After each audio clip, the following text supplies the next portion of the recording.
Welcome to the Love Justice Podcast, where we hear from different voices who are joining us in the fight against modern-day slavery. Here's your host, Hannah Munn.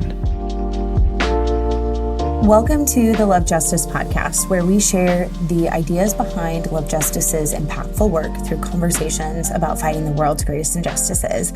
I'm your host, Hannah Munn. In today's episode, we are digging into the idea of where a light touch can create a big impact, how small strategic interventions can disrupt systems of exploitation and protect the vulnerable in a powerful, cost-effective way. Joining us in this conversation is Rudy, founder and CEO of Redeem International, and John Molineux, founder and CEO of Love Justice International. Jesse brings a wealth of experience in global justice work. Before founding Redeem International, he served for 12 years with IJM, International Justice Mission, leading teams in Sri Lanka, IJM, and the Philippines, and serving as a part of IJM's global leadership. Today, through Redeem, Jesse and his team are fighting for widows and orphans in Uganda, where 1 in 3 widows face the threat of land theft, by partnering with local authorities to stop abuse and restore what's been taken. What's especially encouraging about this conversation is how it unpacked the power of deterrence in the fight against injustice, why preventing victimization is what matters most, and how shifting the perception of risk can drive real change. We also talk about this bold idea of blowing it up, reframing how we think about impact, and Jesse shares a really powerful story of what happened when he actually blew it all up and the ripple effect that followed. You'll also hear about the power of peer-to-peer encouragement, how light touches of collaboration, encouragement, and mutual challenge among leaders in this space is leading to great impact. Whether you are in this work, support it, or simply exploring what it means to fight injustice with strategy and hope, I think that you will be deeply encouraged by this conversation. So without further ado, let's get into it. Jesse, welcome to the Love Justice Podcast. Before we dive into today's conversation, I'd really love for our listeners to get to know you a bit. Can you share a little bit more about your background and what brought you into the work of measuring and fighting injustice? Sure. But first, I just want to say thanks for having me on the podcast. I really appreciate it. Really respect the work that you guys are doing at Love Justice. Got to know John over the last couple of years, and you guys are just doing really great work. And so it's fun to be here. My background is that at the start of my career, I worked in Washington, D.C., doing mostly labor and employment litigation, and some government contracts work. But early in my career, I met a guy by the name of Gary Haugen, who is the founder of an organization called International Justice Mission. And Gary kind of laid out his vision for this thing that didn't even exist at the time that I was talking to him, a vision of protecting the poor from violent abuse and exploitation around the world. And I didn't think I wanted to be a part of that professionally. I thought my role in all of that was that I was going to be an attorney. I was going to make buckets of money, and I was going to give a lot of it to IJM so that they could help people be protected. Because I love the vision, but I was just like, I don't have any desire to do that.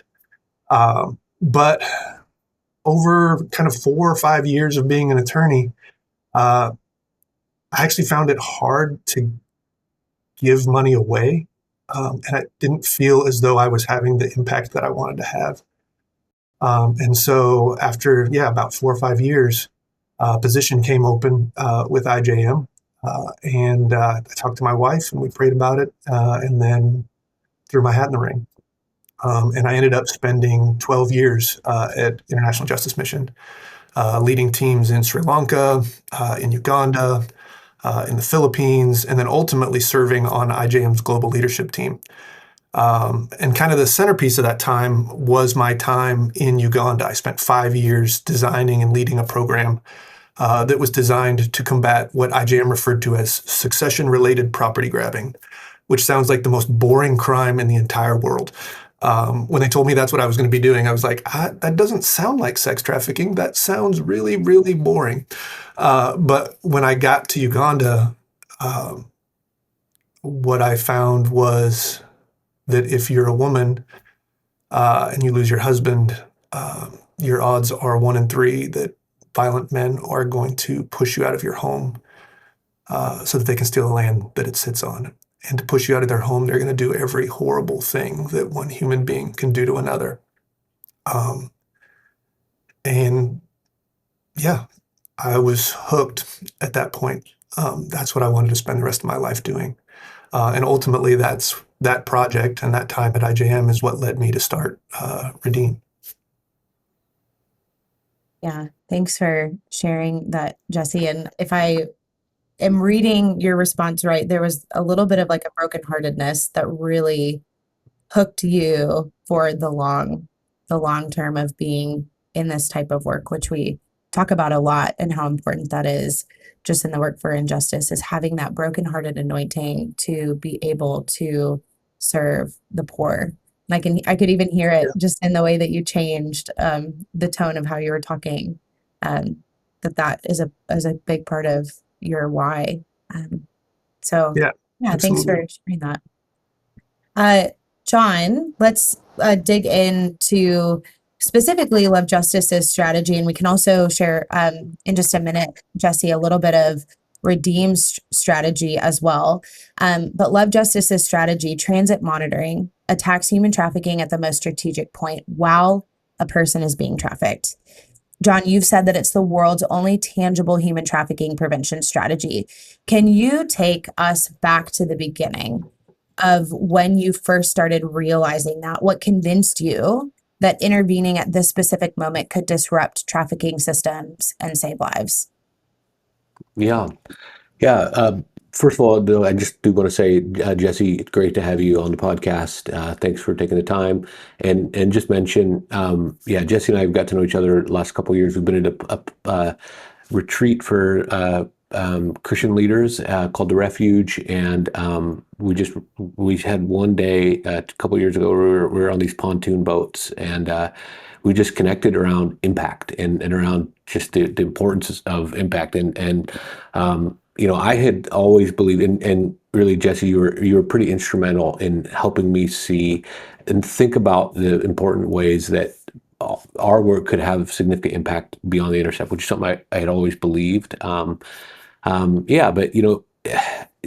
in terms of the question you're asking, Hannah, if you want to stop something, you have to actually stop it. It's almost like too obvious to even state that. But much of the work that aims to fight human trafficking is actually trying to get people who have already been enslaved out of slavery and to care for them. And of course, that's tremendously valuable and important work.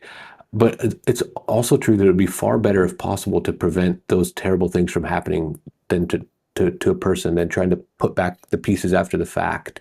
But most of the prevention strategies that are used to fight human trafficking are not tangible in the sense that, like it's awareness, where you can't point to a particular person and say, here's a person who would have otherwise been enslaved, or job creation. And some research has suggested that those strategies may not actually reduce how much trafficking is going on. So in 2004, 2005, I had moved to Nepal. I was learning about human trafficking, had my heart broken, started learning about different models that were used to disrupt it. And there was this strategy at the time. It was called border monitoring. Several Nepali organizations along the Nepal-India border had invented it and were doing it.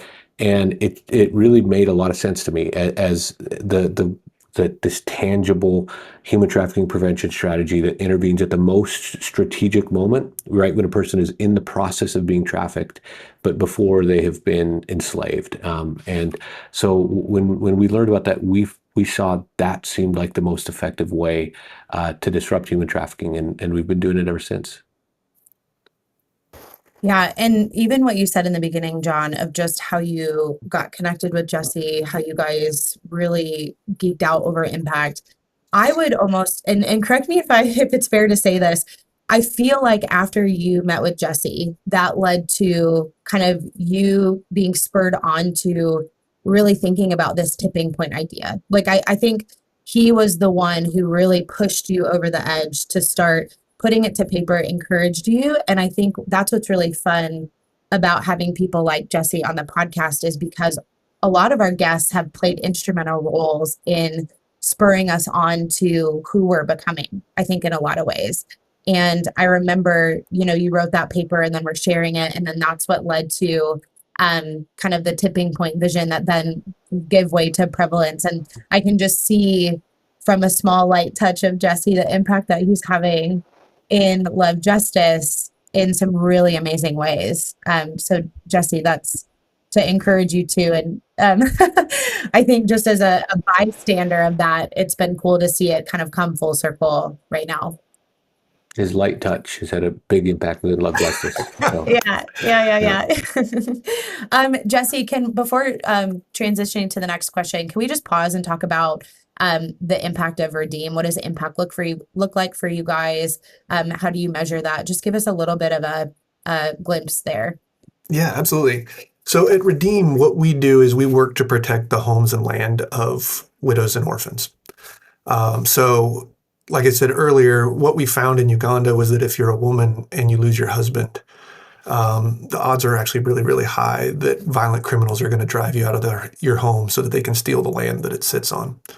And so what we want to do is we want to protect widows and orphans from being abused. Like we want to prevent those abuses. I think John said it before. Like the thing that matters is actually how many people are being abused. It's not how much people are aware of it. It's not how mad people are about it. It's not how much people care about it. It's whether or not people are being abused. And so everything that we do should be focused on maximizing the number of abuses, the number of victimizations that are prevented.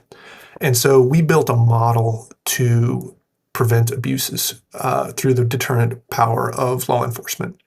So essentially what we do to protect widows and orphans from land theft or property grabbing, as they call it in Uganda.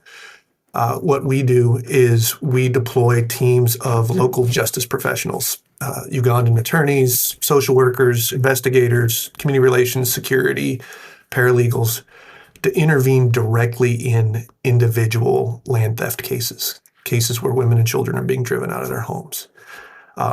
And what we do is we partner with local law enforcement in those cases, restoring victims to their homes, prosecuting land thieves for their crimes, rehabilitating the surviving families to safety and strength, and then broadcasting those results as a warning to anybody who would even consider stealing land from a widow or an orphan. And John made an interesting point earlier about kind of prevention versus response. People often see that model and they say, oh, you're being responsive. You're not actually preventing anything. Why wouldn't it be nice if you could get upstream and just educate people or just raise awareness so that people wouldn't be abused, so you wouldn't have to prosecute? Well, it turns out that that's not actually how the world works. It turns out that prosecution is prevention. And in fact, it might be the most important ingredient to prevention. What I learned over my time at IJM and in my time at Redeem is that law enforcement leads to deterrence, deterrence leads to safety, and safety leads to prosperity. So if you want vulnerable populations like widows and orphans in Uganda to prosper, they have to be safe. And if you want them to be safe, those that would abuse them have to be deterred from doing so. And the greatest and most easy way and most effective way to deter those people from abusing them is to actually enforce the laws that were written to protect them. And so that's what we do, is we intervene directly in those individual cases and we broadcast the results, essentially changing the risk-reward calculation for those that are engaging in the abuse. And what we see over time is that we not only help the clients that we restore to their land, but we actually prevent tens of thousands of other women and children from ever having to lose their homes in the first place. And it turns out the only thing better than being restored to your land is actually just never losing it. So, Jesse, this is all teeing up really well for this next question. And that is that you and John kind of collaborated on this idea where a light touch has a big impact. Can you walk us through that core idea or argument? Why do you believe that a light touch has a big impact? And what are the key elements of that light touch and the impact that it has? Yeah. John and I had this conversation first on a pontoon boat. And it was really, really great. I think it was eye-opening for both of us. And I think that the core of the idea is that the deterrent impact of law enforcement is an incredibly powerful and incredibly efficient way to protect the vulnerable from violent abuse and exploitation. When I was at IJM, we worked on dozens of projects around the world protecting people from violent crime. And one of the things that I learned as I looked at those cases and those projects was that there really are two types of crime in the world. There are crimes of what I would call passion and perversion, where kind of the underlying motivation is a lack of self-control or some carnal desire, right? And then on the other hand, there are crimes of what I would call economically motivated crimes, where the ultimate motivation of the criminal is some sort of profit margin. So on the one hand, you got crimes of passion and perversion, things like child sexual assault, domestic violence, where people lose control and they commit a crime. On the other hand, you have crimes that are very, very methodical, crimes like trafficking or land grabbing, where the motivation of the criminal is to actually gain a profit. And what I found was that while combating crimes of passion and perversion is actually really complicated and really nuanced and actually very, very difficult, combating economically motivated crimes is surprisingly simple. It really all comes down to the risk-reward calculation for the person who's committing the crime. Not the victim, but the person who actually is committing the crime. In places where the crimes that are things like human trafficking or land grabbing are against the law, but those laws are not being enforced, there is a high possibility for profit for those who steal or those who exploit. And there's almost zero risk of accountability. And what I found when I looked at the criminals that commit these crimes, they're not monsters, right? They do monstrous things, but they're not monsters. They're not monsters who are compelled to destroy the lives of women and children. They're also not idiots. They don't fail to realize that what they're doing is wrong or that it's a bad thing. They're opportunists who look at this landscape around them and see, I can make a lot of money if I do this, and there's exactly zero risk to me if I do it. And in that situation, they choose to do it over and over and over again. And so you see high abuse rates in those environments. But the idea is that stopping them isn't actually all that complicated. It's just math. You just have to switch that risk-reward calculation so that the risks become greater than the rewards. And the greatest way to do that is by enforcing the law. So take what Redeem does. Every time we restore a victim to their home, what we're doing is we're communicating to the community that stealing land isn't actually as profitable as you thought it was. Or take what Love Justice does. Every time you all intercept somebody at the border, that trafficker no longer makes a profit, right? And if all the other traffickers hear that that guy didn't make a profit, they perceive trafficking to be less profitable. On the other side, every time Redeem prosecutes a land grabber for their crime and then broadcasts that to the community, what we're communicating is, yeah, it's not profitable. Also, it's very, very risky to you. There are financial risks, there are personal risks, there are social risks that are going to be imposed on you if you engage in this crime. Similarly, when you guys intercept somebody at the border and then you engage local law enforcement, what you're doing is you're imposing a risk on those traffickers. And so over time, if you can do enough of those cases in a given geographic area, what you're doing is you're changing the risk-reward calculation for everybody else who might consider engaging in that crime. And when the risks finally come to exceed the rewards, what we've seen over and over and over again is that abuse rates drop dramatically. You might help 100 people directly, but you might see tens of thousands of people who actually never have to be victimized by the crime in the first place. And it's just that light touch of law enforcement that creates a massively large impact on entire populations. Yeah. And John, you've shared very similar things. And in fact, you've already said it in this episode that preventing that victimization is what matters the most. And that increasing the perception of that risk, like what Jesse said, is uniquely powerful in doing so. Can you, John, unpack this idea for us? Mainly like who influenced and where and how you came about that idea, like that perception of risk. Where did that come from? How did you learn about that? How did you become convinced of that? And then also share why you're hoping to rally other organizations and researchers around that idea.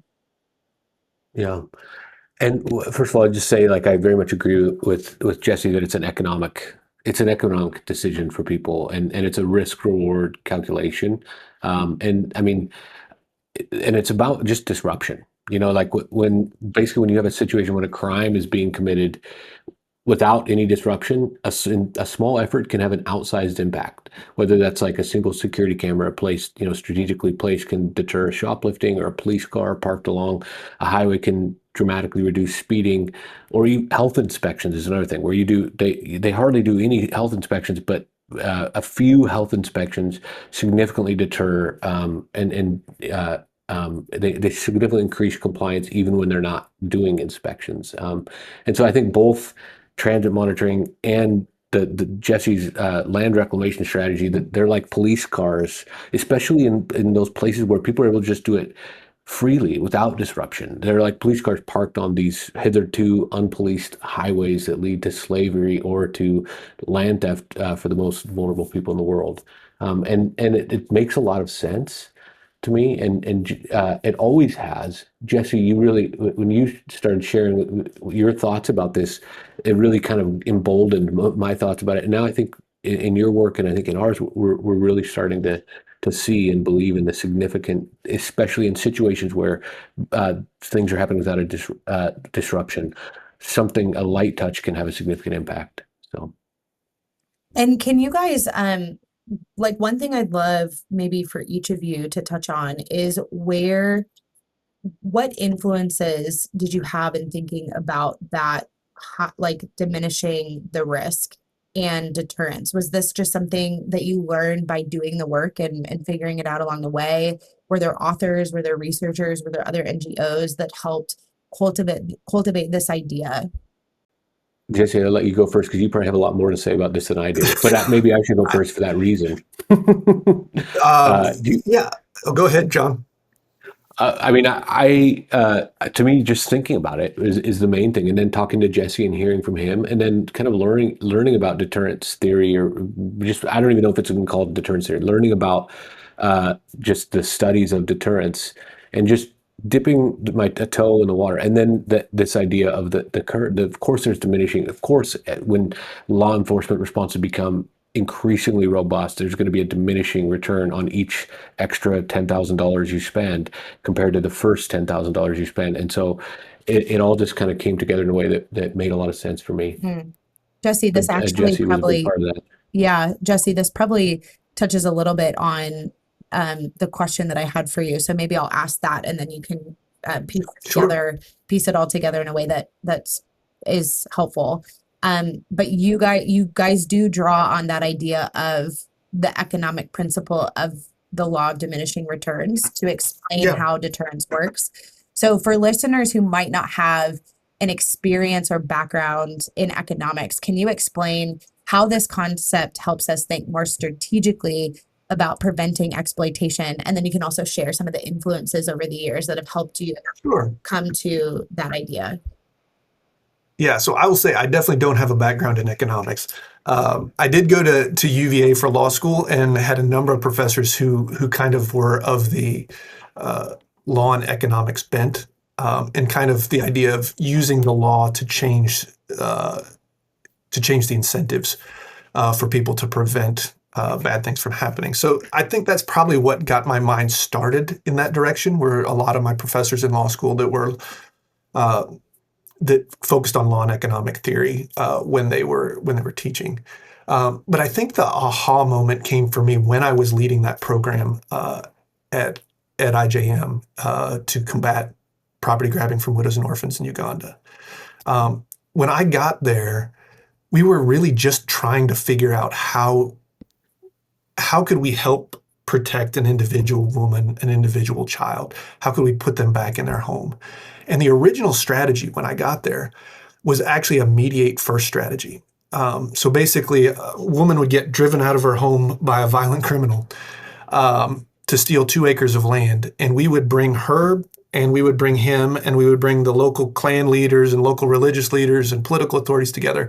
And we'd all sit in a circle and we'd negotiate. And usually what happened is we'd split the baby. And we'd say, well, could you just give her 1 acre back? And she would get an acre, and then he would get an acre, and we'd sign an agreement, and then we'd throw a party and we'd eat ice cream. And the truth is, her getting an acre back was actually a massive win for her as an individual. Having an acre of land versus being absolutely destitute is massive. But at the same time,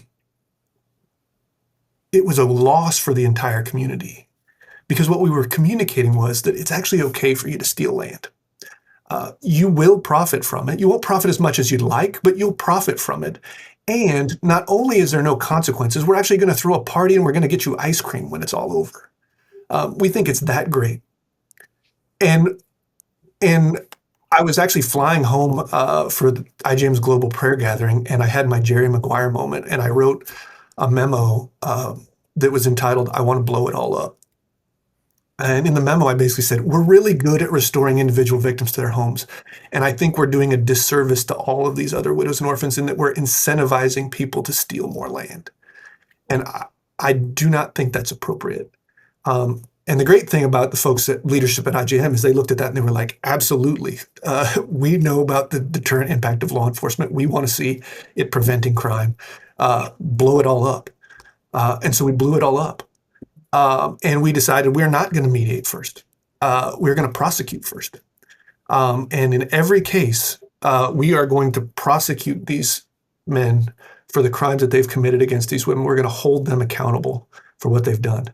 We're also going to try to restore her to her land, and we'll mediate about that. But the starting point is that she gets everything back. We're going to mediate about damages. But she gets everything back, and you're going to have a penalty imposed upon you. And what that team was able to do after we did that was they were able to put 1,000 people back in their homes. And they were able to support local law enforcement in the prosecution of just shy of 100 land grabbers. And over the lifetime of that project, our goal in that was just actually to help those individuals, right? But at the end of the project, we measured what were victimization rates among widows and orphans in the project area. And we saw that they had dropped by 80%. And what that meant is there were tens of thousands of women and children that we had never met. Like, we didn't know their names. We couldn't identify them individually. But there were literally tens of thousands of women and children that we didn't know that would have been destitute, but never had to experience that abuse. And it was like we had uncovered the formula to Coke. It was like, there's no way we cannot scale this thing, because we have found something that is so powerful at being able to protect the vulnerable from some of the worst things that one human being can do to another, that we have an obligation to figure out how can we mass produce it. And that ultimately is how Redeem started. I ended up sitting down with Gary, the founder and CEO of IJM, and we were in agreement that we've got to figure out a way to scale this. And we decided that actually the best way to scale it was to spin it out into a separate standalone organization that was focused exclusively on protecting widows and orphans from violence. And so IJM actually gave us the seed money and gave us some initial tailwinds to help us get started so that we could mass produce the medicine that would protect tens of thousands, if not hundreds of thousands, and hopefully soon millions of women and children from losing their homes. Sorry, that was a really long roundabout way of answering your question, but that was my aha moment, right? Was seeing that intervening in these individual cases, and that's really all we did, ultimately radically changed behavior and provided protection to tens of thousands and more. Yeah. That was, even if it was roundabout, I feel like that was such a good, I mean, like I was hanging on his every word. Yeah. Such a cool, and I had no idea. Roundabout. It was just, yeah. It was an impact, information, and just brain dump. It was amazing. Yeah. And I had no idea that that's how Redeem started. And I love that idea of championing other NGOs and setting people free to do what they do best. And the phrase that you had in there, Jesse, I am expectant that phrase could be like prophetic for listeners of like, blow it all up. Like, what is that phrase going to prompt in listeners that might need that little push to just blow it all up. Like I love that. I love that and get excited thinking about the ripple effect even of that word that you shared. John, much of the academic literature on deterrence comes from Western contexts with strong law enforcement, but LJI has worked extensively in areas with weaker systems.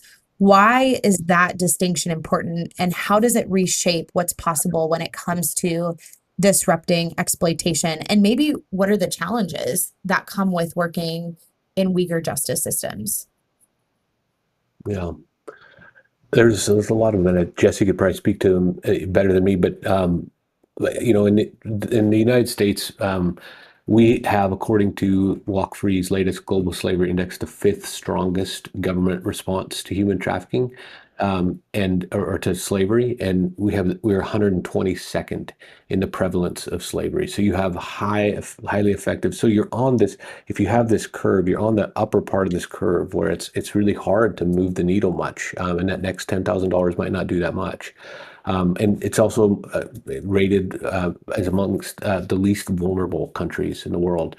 But the places that we tend to work that tend to have a higher prevalence of slavery and a very limited government response. So, and it's essentially like what Jesse said, people are able to just do something with impunity. There's no risk for them. People are able to move people into slavery with relatively little risk of disruption or being brought to justice.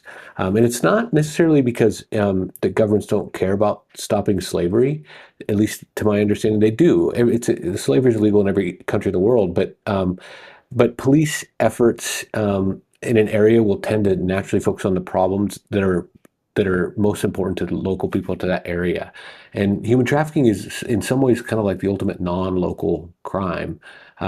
It's at the recruitment phase, it's local, but then you don't see what actually happens to people. It's indistinguishable from someone offering someone a good job far away. And it's what happens when they get there, which no one that it's local to really sees. And most victims don't really want to tell their story because they're ashamed, and there can be societal stigmas that go with that. And along the way, somebody's traveling, it's just people passing through. Nobody along the way really knows where that person came from and what their story is, and they don't know the story of what's going to happen to them. And so it's not unsurprising that it's not a high law enforcement priority, but and then in the places where the destinations that people are taken to, it's hidden, it's not visible, it's usually protected by a complex web of societal factors like corruption. So for all these reasons, stopping human trafficking tends to be prioritized behind other crimes that have a greater local effect, and that creates conditions where, like Jesse said, it was happening with land theft in Uganda. People were just able to get away with it without risk and without risk of disruption. And that creates the conditions where a little bit of disruption can have an outsized preventative impact. Yeah.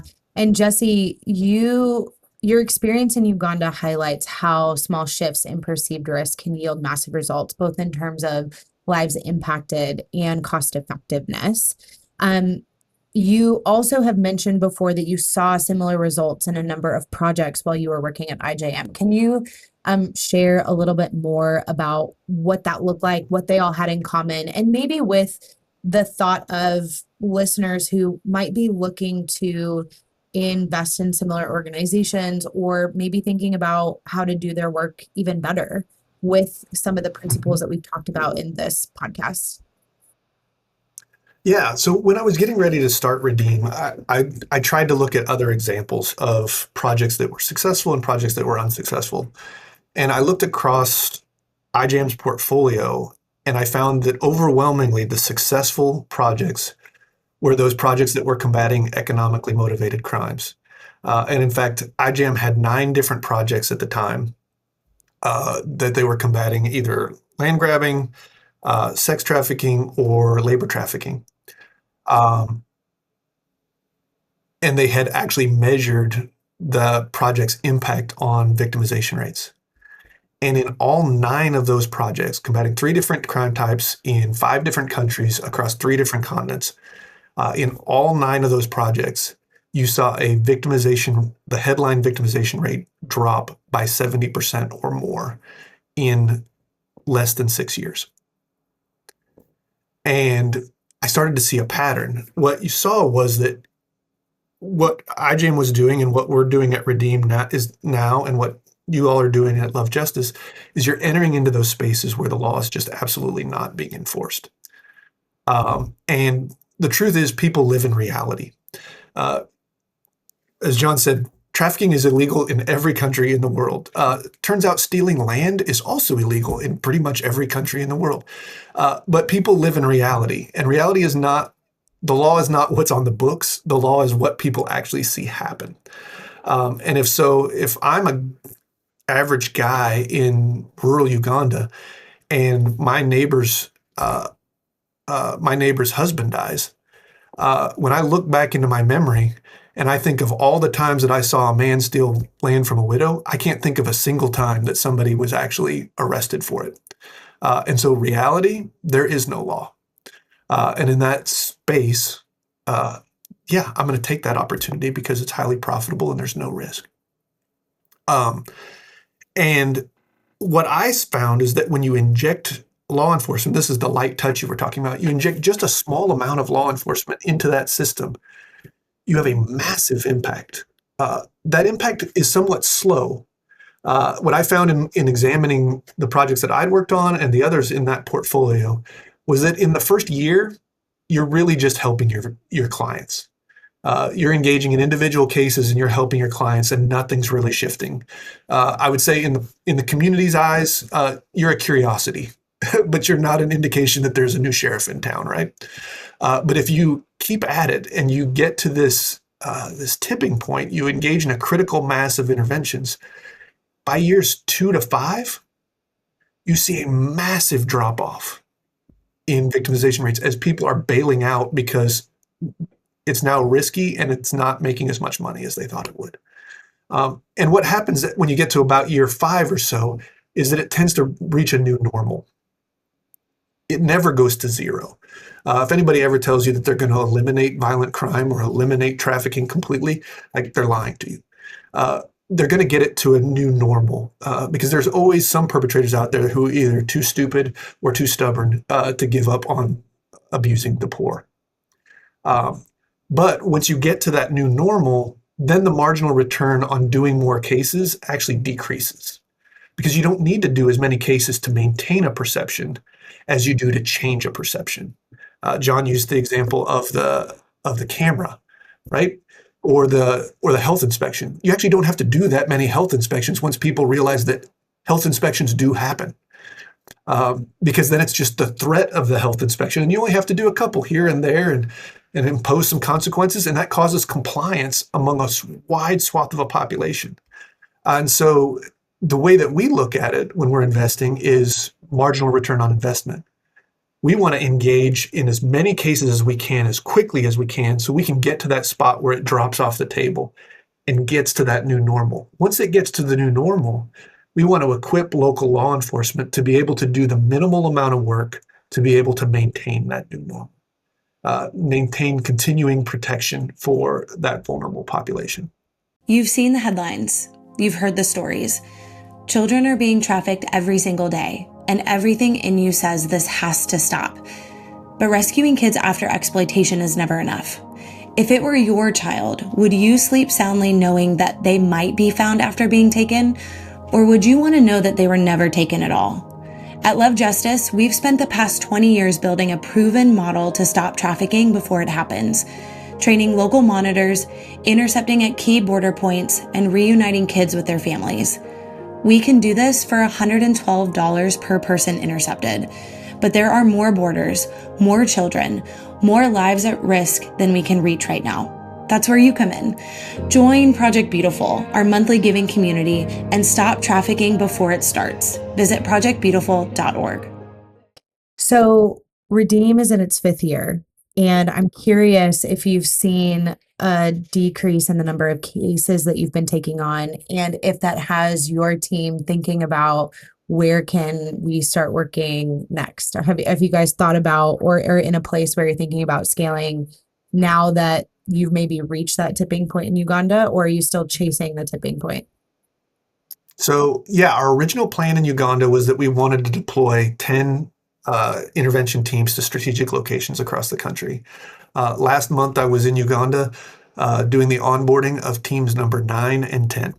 And so we've reached that saturation point that we were hoping to achieve.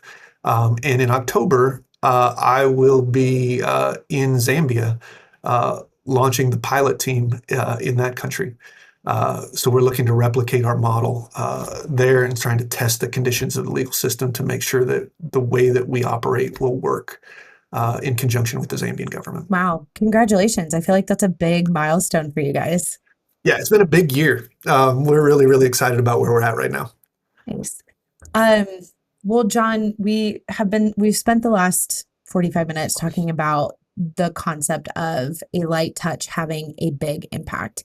And for years, it was largely based on theory and field observation and hearing about what other organizations were doing. But more recently, you've been able to see actual change in prevalence results as it relates to human trafficking. Can you take us on that story a little bit for you that you've been on the last year? Yeah. Well, as I said, it was on a boat that Jesse and I kind of connected around this. And did we see a bear? We did see a bear. We did see a bear. Okay. And we just ended up just connecting, and I heard Jesse shared with me a lot of what he's sharing here. Really got the wheels spinning for me. But I remember, like, I've always believed that, well, I would say as an organization, we really value being skeptical about our own impact, and we realize we need to. And we have a lot of people, and Hannah, you've been one of these traditionally over the years, who are very skeptical about our impact. We want to make sure that what we're saying is true and that we can stand on it.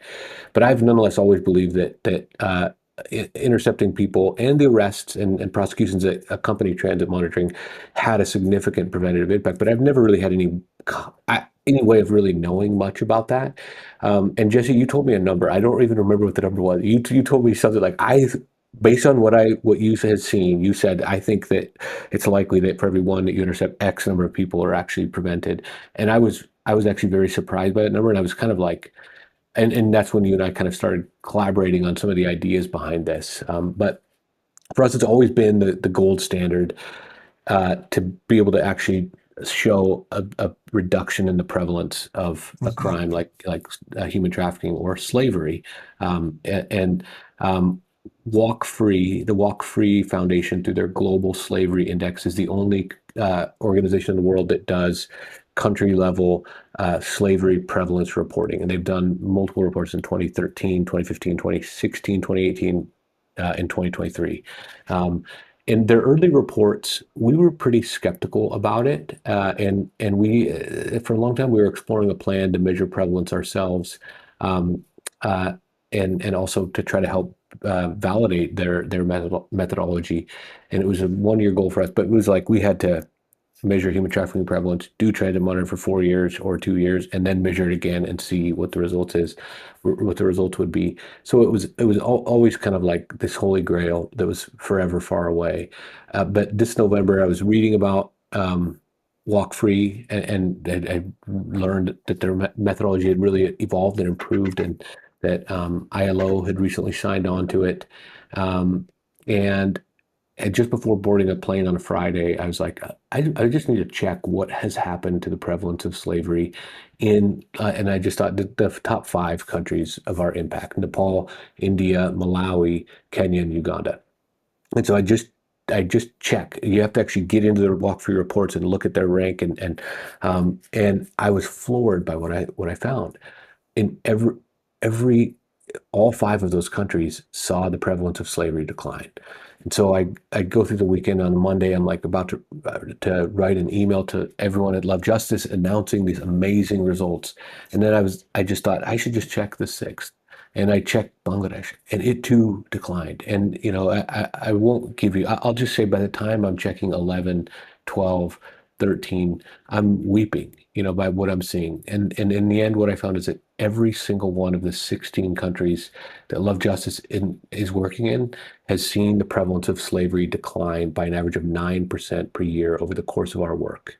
And from 2013 to 2023, that's the Walk Free's first to their latest measurement, the rest of the world has increased by 11.5%. And so Jesse was one of the people that I was, when I found this, and I was excited to share with this, because, and so we got on a It was one call. of the best days I had this. I don't remember what exactly it was, but I was having a bad day and you sent me that Oh, email and I was like, oh my goodness, this is yeah, amazing. It was yeah. so And I don't great. even remember what you said, but you probably said something like, "I told you." You were right. Uh, but yeah, it's been an amazing journey, and ultimately, I believed in it. I believed in this idea of the preventative power of deterrence or disruption, but I just I had not it was what I found to be true, frankly, blew me away. Um, so Yeah, and that's a little tantalizing preview of what we hope to be its own episode, unpacking the prevalence findings. And I think like one thing I'm kind of taking away from this conversation is we've talked a lot about where light touch has a huge impact, deterrence theory, risk, and all of those things from a strategy standpoint. But I think the underlying current that is obvious to me is the light touch of encouragement and how that actually has a really big impact, and calling out the greatnesses in other people and giving them the confidence to keep going. And Jesse, I think you were that for John in a lot of ways. And just talking about the episode that we recorded last week with Peter Greer and how to champion other organizations. And I forget what his book was called, John. Do you remember off the top of your head? The like encouraging. Rooting for rooting for rivals. rivals, Yes, yeah. rooting for rivals, and how just that idea of like how that can be just as impactful in these spheres to calling everyone out in their own pockets into even greater greatness. Jesse, thank you for doing that for us, and I hope you're encouraged by where it's led and how you've seen the evolution of that too. Oh, I'm massively encouraged. And I love the stuff that you guys are doing. Like you all succeeding, there's nothing I want more than to see you all succeed. Like I love what we do, and I think it's the most important thing in the world. Otherwise, I wouldn't be doing it. But that doesn't actually diminish what everybody else in the kingdom is doing. Like we are a body, and the eye cannot say to the ear, "I don't need you." Like we all need each other to be working, and we all need each other to succeed. And so it's just glorious to see the results that you guys are finding. Yeah, thanks, Jesse. This next question will be for both of you, and I'll have John start and then Jesse follow. As we bring this conversation to a close, what is the invitation that you would like to extend to those listening? I think I'd say something I have say a lot, which is that the legacy of our lives is the impact that we have in the lives of others. For most of us, that impact will be in the lives of other people who are just around us, our family, our friends, and that's hugely important, and can leave a tremendous legacy. And I think that should be the Jesus said, love your neighbor as yourself. There's a proximity element to that, and clearly loving our family is a part of what we're each called to. And but Jesus said, whatever you do for the least of these, you do for me. And he didn't say that about anyone else. Just specifically the least of these, the neediest people around. And what I just want to say is like, live your life in such a way as to help them as much as possible. And this is one where I'll say, if you're not doing that, blow it all up. I love Jesse, your friend. Like this should take it as a blow it all up to do that, because the poorest, neediest people, like victims of human trafficking or orphans and widows on the verge of having their land, their primary source of food, shelter, income, savings, and social standing and security taken away from them by violence, or any of the other neediest people of the world, those are the people that when we help them, we're helping Jesus. So do all you can to help them as much as you can. And I'm convinced that the best way to do that is find something where a light touch can have a big impact, and look for organizations that do that really well. There aren't many organizations. There are not many organizations that I would say this about, but One of them is the organization that Jesse leads, and you can read about them and Jesse's work and more about it on redeeminternational.org, and consider making a donation. Or if you can find a better way to make an even greater impact than by supporting Redeem or Love Justice, then do that. And please, if you do, let us know about it, because we're like you. We just want to make the greatest impact we can with the resources we've been entrusted with. Yeah. And Jesse, what about you? Yeah, I don't know if I can say it any better than John just did. Yeah, I would say my invitation to folks is to be agents of redemption in the world. We chose to name our organization Redeem because to redeem is to take those things that have been lost, broken, stolen, and destroyed, and to pay the price to restore them to what they were created to be. And what we believe as Christians is that we serve a God of redemption, right? Who's redeeming each one of us to himself. And at the same time, he's asking us to be agents of redemption in a hurting world. And I think that's what we're all called to be, is to go find those things that have been lost, broken, stolen, and destroyed, and to pay the price to restore them to what they were created to be. That's how we tell the world a parable of the ultimate redemption story. And I think that's how we become disciples of Jesus. And so if that's giving to Love Justice, if that's giving to Hope International, like there are so many organizations that are doing a great thing. Do that. If it's blowing it all up and changing your career and doing something stupid like I did, like do that. But we are a body.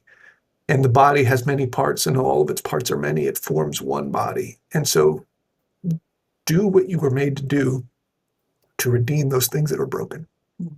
Amen. Jesse, it was such a pleasure and such a gift to have you on the podcast this morning. We're thankful for you. And yeah, I'm excited and expectant for how this conversation is going to influence other people. So thanks for your time. Yeah, sure. Really grateful for the time. Thanks, guys. So great to see you, Jesse.